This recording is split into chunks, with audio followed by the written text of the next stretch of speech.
हिंदवी स्वराज्याचे सरसंस्थापक छत्रपती शिवरायांना मानाचा मुजरा करतो। भारतीय राज्यघटनेचे शिल्पकार भारतरत्न डॉक्टर बाबासाहेब आंबेडकर यांना मानवंदना अर्पित करतो। आपल्या सर्वांचे लाडके नेते या पिंपरी चिंचवड शहरातील लोकनेते लक्ष्मण भाऊ जगताप यांच्या स्मृती प्रित्यर्थ तयार करण्यात आलेल्या शक्तीस्थळाच्या लोकार्पण सोहळ्यामध्ये मंचावर उपस्थित मंत्रिमंडळातील आमचे सहकारी चंद्रकांत दादा पाटील, आमच्या बहिणी अश्विनीताई जगताप, शंकर भाऊ जगताप, महेश दादा लांडगे, अमितजी गोरखे, उमाताई खापरे, बापूसाहेब पठारे, विलासजी लांडे, अमरजी साबळे, अप्पासाहेब रेणुसे, चंद्रकांतजी मोकाटे, संजोगजी वाघेरे, पंकजजी गावडे, शत्रुघ्नजी काटे, उमेशजी चांदगुडे, विजूभाऊ जगताप, संपूर्ण जगताप कुटुंबीय आणि जगताप कुटुंबियाचाच भाग असलेले या ठिकाणी उपस्थित सर्व माझ्या माता भगिनी आणि बंधूंनो, पिंपरी चिंचवडमध्ये आल्यानंतर अगदी सहज आमचे मित्र लक्ष्मण भाऊ यांची आठवण येते आणि आज त्यांच्या स्मृती प्रित्यर्थ तयार करण्यात आलेल्या शक्तीस्थळाला भेट दिली आणि त्या ठिकाणी त्यांच्या ज्या विविध आठवणी आहेत त्या आठवणींना बघितल्यानंतर माझ्याही मनामध्ये अनेक आठवणींना उजाळा मिळाला। आपण सर्व लोक जाणतो की जमिनीतून मातीतून तयार झालेलं हे नेतृत्व होतं। कुठल्याही प्रकारे खूप मोठा राजकीय वारसा हा पाठीशी नसताना स्वतःच्या भरोशावर एवढं मोठं नेतृत्व हे लक्ष्मण भाऊंनी उभं केलं। आणि जसं आपण बघितलं की एक नाव उलटली, त्यात काही लोक दुर्दैवाने मृत्युमुखी पडले आणि मग मनाशी संकल्प केला की 3 बाजूने नदीने घेरलेलं आपलं गाव हे चांगलं झालं पाहिजे, अशा प्रकारचे अपघात होऊ नये, त्याचा विकास झाला पाहिजे, त्या ठिकाणी रस्ते, पूल इत्यादी सर्व गोष्टी झाल्या पाहिजेत। या दृष्टीने अतिशय युवा अवस्थेमध्ये राजकारणामध्ये प्रवेश करून आणि त्या ठिकाणी त्यांनी नगरसेवक म्हणून निवडणूक लढवली आणि ते निवडून आले आणि त्यानंतर मात्र लक्ष्मण भाऊंनी कधी मागे वळून बघितलं नाही।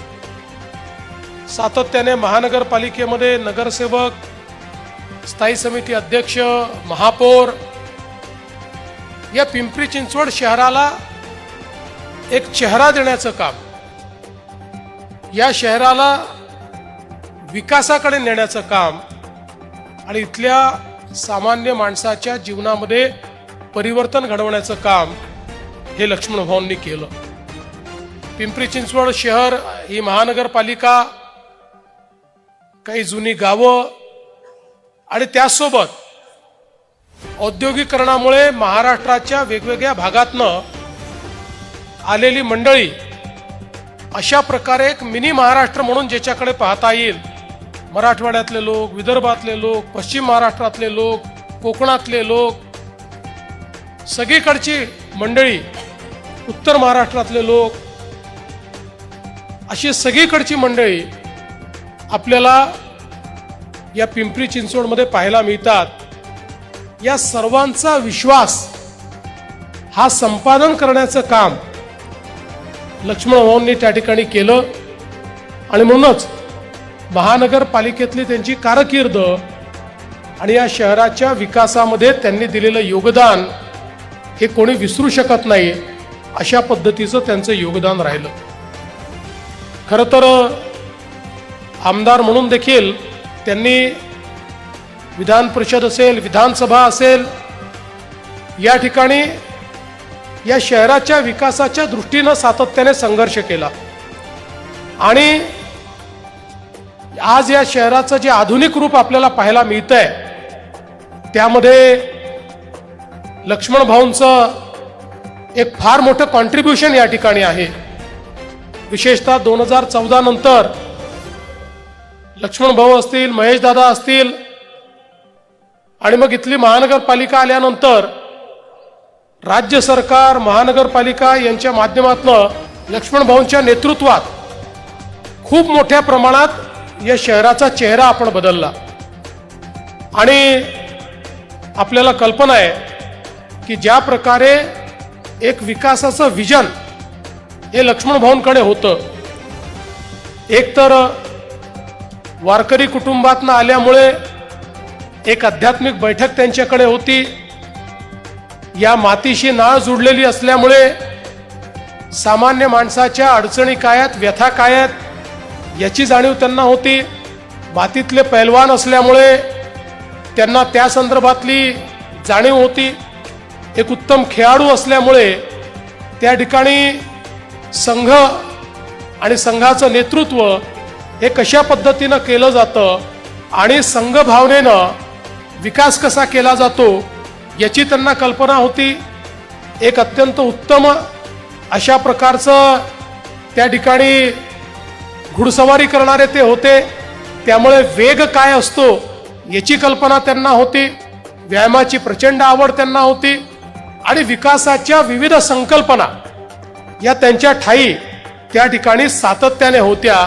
या सगळ्यांचं एकत्रितपणे मिश्रण आणि त्याचा आविष्कार म्हणजे या पिंपरी चिंचवड शहराचा जो काही विकास आहे तो विकास आपल्याला त्या माध्यमातून पाहायला मिळतो आणि म्हणूनच त्यांच्या नेतृत्वात इथे झालेले रस्ते असतील, उड्डाणपुलं असतील, मेट्रोचं काम असेल, इंद्रायणी नदीचा सुधारणेचं काम असेल, आज खरं म्हणजे मी जर सांगायला लागलो तर किमान मी 50 कामं अशी सांगू शकतो की जी गेल्या 10 वर्षामध्ये या शहराचा चेहरा बदलवणारी आणि या शहरातल्या सामान्य माणसाच्या जीवनात परिवर्तन करणारी अशा पद्धतीनं त्यांच्या नेतृत्वामध्ये आम्ही सुरू केली। त्यातली अनेक कामं पूर्ण केली, वेगवेगळी कामं वेगवेगळ्या टप्प्यावर या ठिकाणी आहेत आणि ती सगळी कामं पूर्ण झाल्यानंतर निश्चितपणे या शहरामध्ये एक मोठं परिवर्तन हे आपल्याला या ठिकाणी पाहायला मिळेल।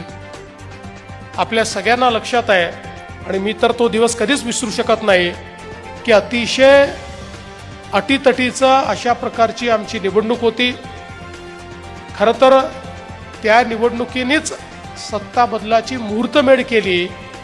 अशा प्रकारच्या विधान परिषदेच्या निवडणुकीमध्ये मी ज्यावेळी वहिनींना आणि शंकरभाऊंना फोन केला आणि मी त्यांना सांगितलं की मताची आवश्यकता तर आहे पण मतापेक्षा भाऊंचा जीव महत्त्वाचा आहे, त्यामुळे तुम्ही निर्णय घ्या।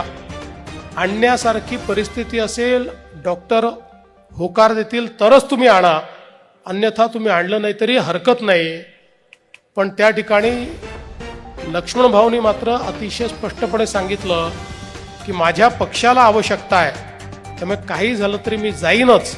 आणि त्या ठिकाणी PPE किट घालून आणि कार्डियक ॲम्ब्युलन्समध्ये लक्ष्मण भाऊ त्या ठिकाणी आले आणि मतदान केलं आणि मतदान केल्यानंतर त्या ठिकाणी मला असं म्हणाले, मी तेव्हा विरोधी पक्षाचा नेता होतो, की मुख्यमंत्री साहेब तुम्हाला मुख्यमंत्री पाहण्याकरता या ठिकाणी मी आलो।